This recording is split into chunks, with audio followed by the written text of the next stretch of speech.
Namaste viewers and welcome to Radio Football as the Champions League final is upon us to be played in Porto Stadium between Manchester City and Chelsea. So let's talk about it.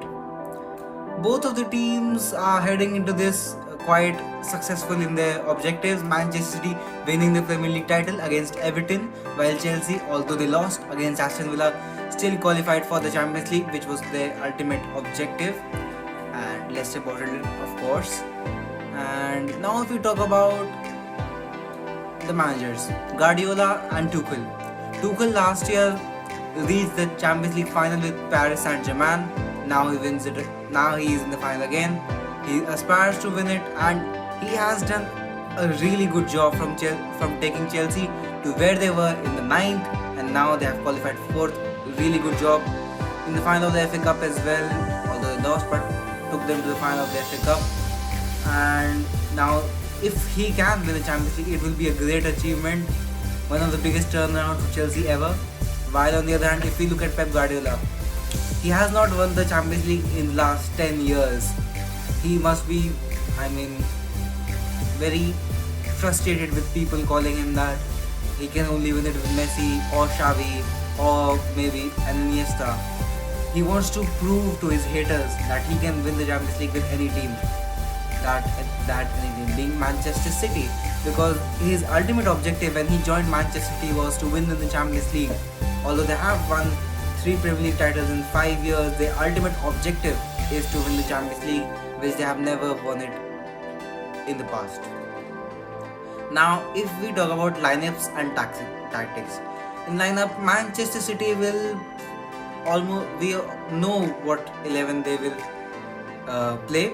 Probably 4 at the front without a proper number 9 like Bernardo Silva, or we'll of course see Bernardo Silva, Kevin De Bruyne, Phil Foden, Riyad Mahrez, and in the back 4 surely Ruben Dias, John Stones, Cancelo, Walker.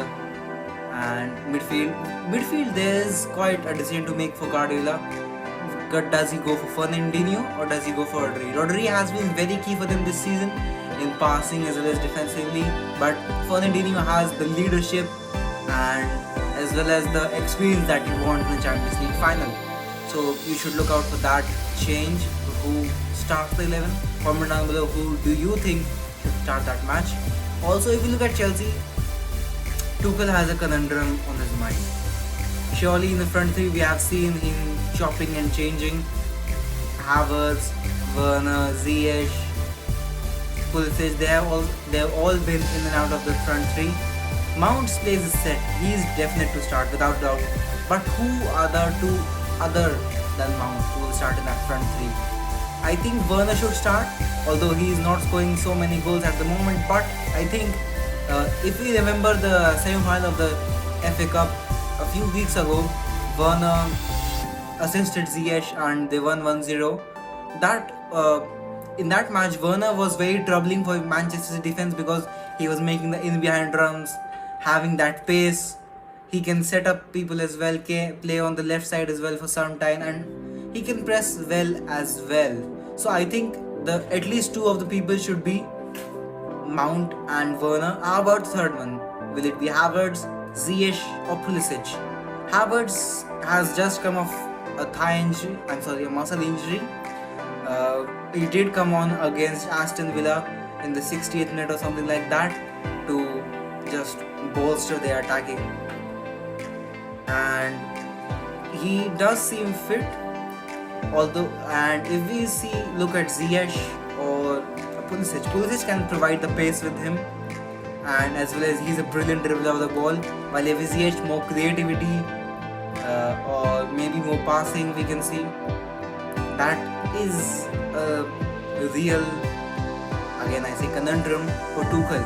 But if I were Tuchel, I would start with Pulisic, because if Guardiola indeed goes with a Rodri or Fernandinho, then Pulisic can engage with him because he has the pace. He can move away from defensive midfielders or defenders, and maybe he can really give Rodri or Fernandinho a really tough time, because either of them don't run much like Pulisic does. And now tactics. Manchester City and Chelsea, this season we have seen that both of the teams like to play with the ball, especially Tuchel's Chelsea and Tuchel's Chelsea. They like to have the ball, but the problem that we have seen in matches like Arsenal, Aston Villa, were that they create many chances, they don't take so many chances. That has been the problem for them. Manchester City have been playing without a number 9. This problem, the similar problem, has been, awakening for them for some time, but not noticeable because they've been winning the matches and getting the job done at multiple matches. So Manchester City should take the chances that they have been offered, and Chelsea have to do a better job. Werner has to be really good if they indeed want to win this match. While if we talk about the midfield battle, Kante and Jorginho against the likes of Gundogan and De Bruyne, that will be really the one to watch because both teams want to have the ball. For that, the midfielders are really the key part of the game. Who can keep the ball better? I believe Manchester City will have more of the ball. Chelsea will try to defend well and get a goal on the counter because they have the pace of Werner or Pulisic in my 11 to start, and they can really give Ruben Diaz or John Stones a hard time. If I had to predict, I will go with Manchester City. And with that, guys, that's all for today. Like my video if you like my analysis of the Champions League final between Manchester City and Chelsea to be played in Porto. Also, comment down below for who do you think will win this final and lift the ancient trophy, may I say it. And subscribe to my channel for more of this. Until next time, this is Radio Football signing off.